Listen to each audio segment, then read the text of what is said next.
Alright, ladies and gentlemen, Baron here. So I've got another ship. How many of you guys just got triggered right there? Well, I've got a new boat for you. This one looks really cool. I'm the type of guy who, in terms of the boats that I like center console boats anywhere between like 25 to like 35 feet long.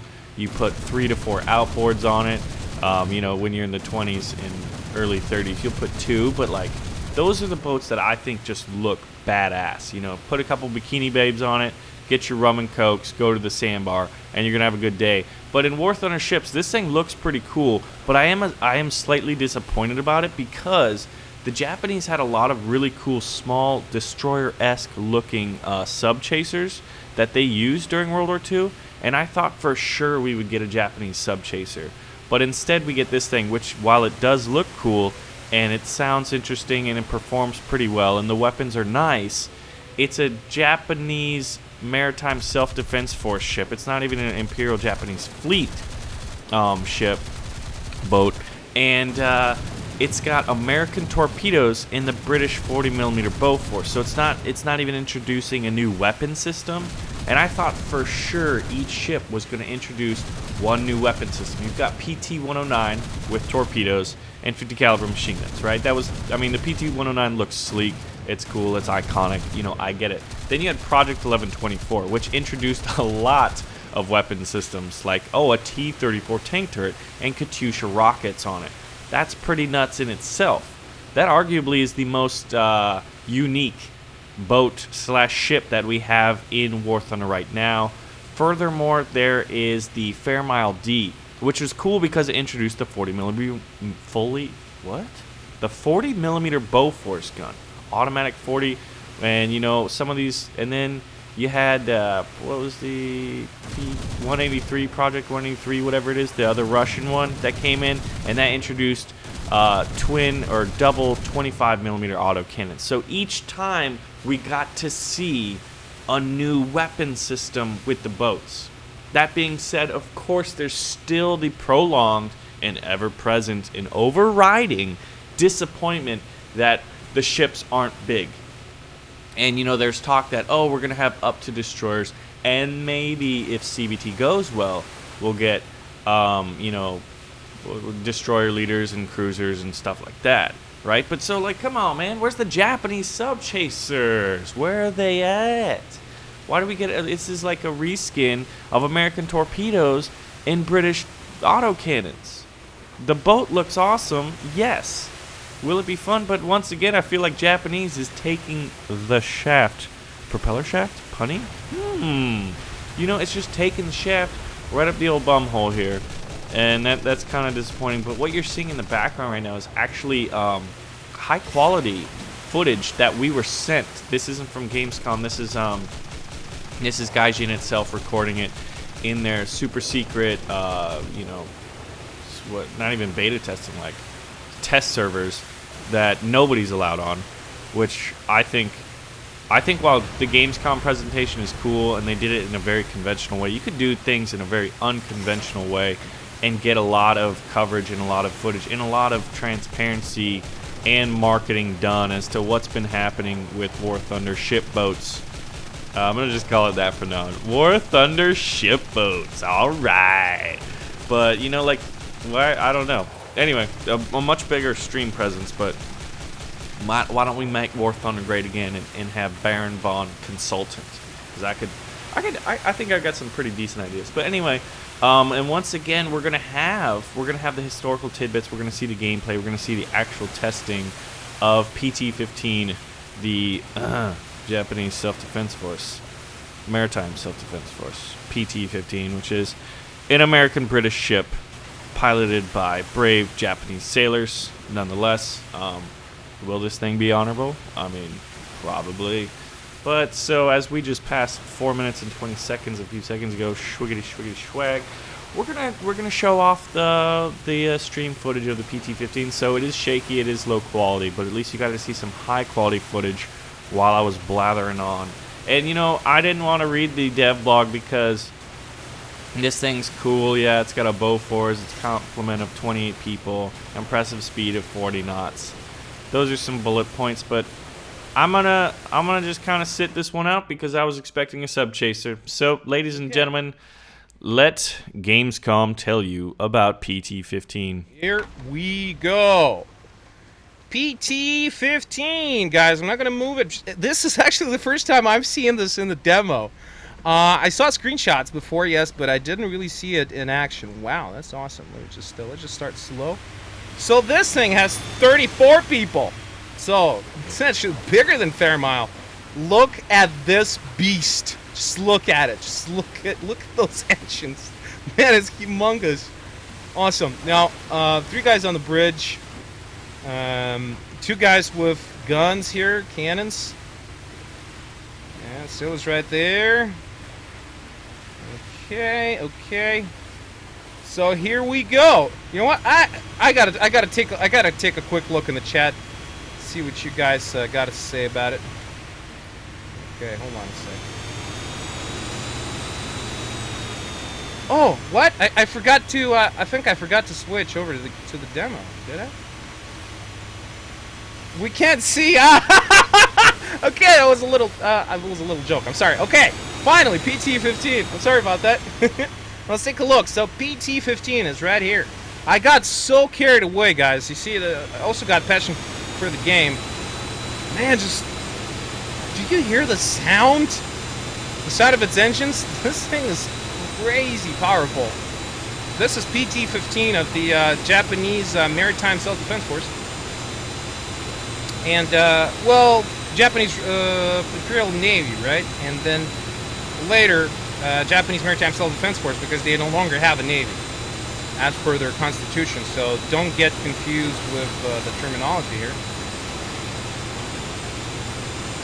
So this is PT-15, guys. This is PT-15. Let's just slow this baby down. It's actually really, really fast. Okay.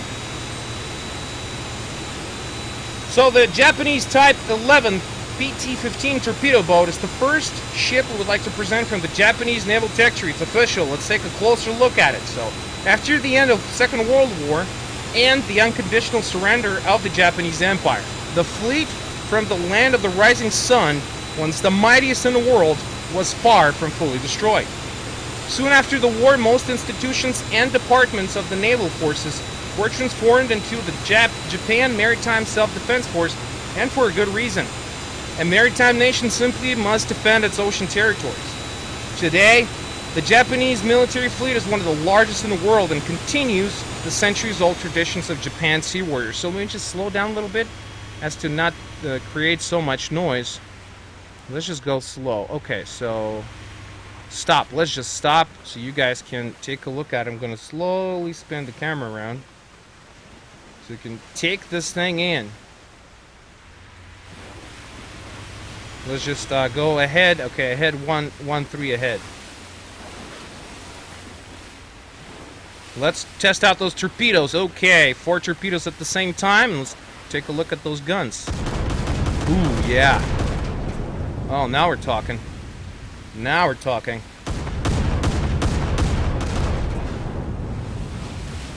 Torpedoes reloading.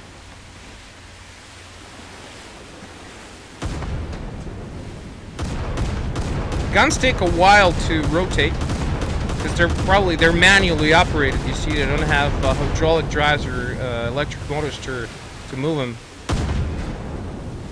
Or no, they do. No, they do. It is a motor, but it's just it feels kind of slow in comparison to some of the other craft I did. Okay. So, interestingly, only 15 torpedo boats were built in more than 20 years after the Maritime Self-Defense Force had been founded. After this, military doctrine changed and small ships were built for anti-submarine warfare instead. Today's hero, Type 11 PT-15 torpedo boat, the last of its kind to be deployed in Japan. This craft has the typical features of the post-war Japanese boats that were built in the shipyards of Western countries. The PT-15 has good steering thanks to its effective body lines along the midship frame. I'm going backwards here just to show it to you. And let's just steer a little bit. yeah, it turns like super fast, really crazy. Very, very nice. It doesn't feel like it's so big if compared to some of the other craft we did. Awesome. Really feels nice. Just feels really comfortable to control. Let me just okay, let me just stop the engines. Just so you could compare the noise level, and then we'll go full ahead. Oh, the sound. Oh, beautiful. PT-15, guys. Now we're talking. Okay, and let's stop. Just, and again, for the comparison. Okay, here's one torpedo. Here's all torpedoes. Okay, now we're stopping. Now let's talk about its powertrain. These engines that sound like they're the wrath of God. Okay, so the powertrain, interesting. Powertrain consists of 2 diesel and 2 gas turbine engines with an overall output of 11,000 horsepower. Guys, 11,000. Can you imagine that? That's like a lot of Ferrari cars right here. Crazy, crazy fast. Okay, so we can go over 40 knots in perfect conditions. In contrast to early post-war Torpedo-Boat series, the armament of PT-15 is doubly strong. She has 4 torpedo tubes equipped with American Mark 16 torpedoes and 2 automatic 40mm Bofors L60 cannons on the bow and stern, so which we're going to fire right now.